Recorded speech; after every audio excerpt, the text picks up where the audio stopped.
We've got some stunning new video highlighting the very real impact of climate change. The house on the banks of the Yellowstone River consumed by floodwaters on Tuesday. Take a look at this.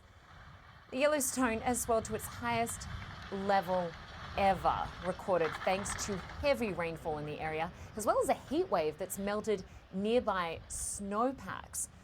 It's just incredible shots there. The floods have washed out roads and forced officials to close down Yellowstone National Park, which is one of the most popular national parks in the United States.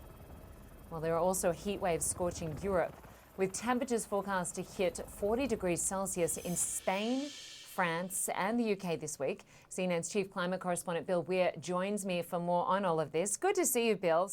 Good to see you, Lynda. That vision is absolutely incredible, seeing that house literally float away in those floodwaters. And it wasn't that long ago you were reporting from here in the southeast of the US on beach homes collapsing in the ocean. And they're not isolated cases. They're both connected. Just to explain why. Well, yes, I'm sure the folks in Montana can look at that coastal erosion or sea level rise story and think we're safe.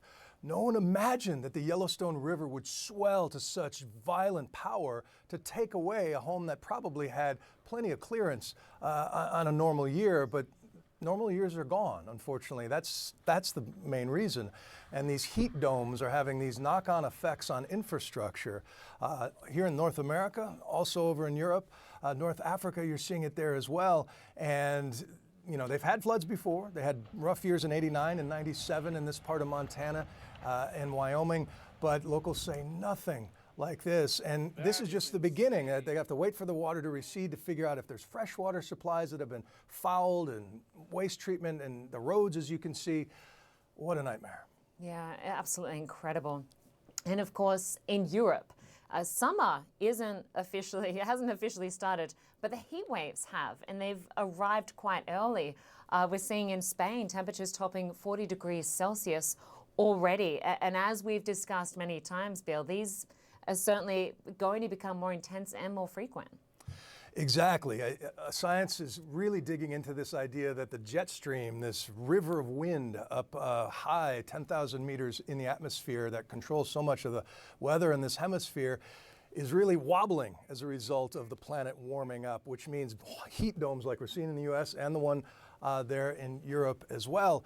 And of course, this is going to have huge implications when it comes to power generation. In temperatures like that, in the really hot regions on a good day, when it goes up to almost uninhabitable temperatures, air conditioning is life.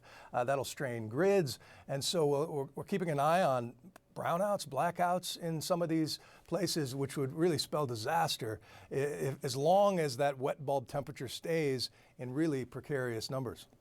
And for Bill, for all of us who just look at this and think it's such an overwhelming problem, give us some solutions. What can people do to take action?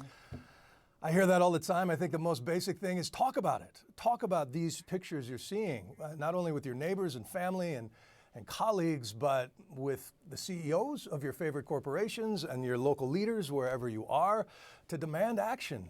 This is obviously not sustainable, and the more that's done now, both to prepare and adapt for these sorts of events, to survive them and make them less painful, but also to cut off the source of the problem, which is the reliance on fuels that leak and burn.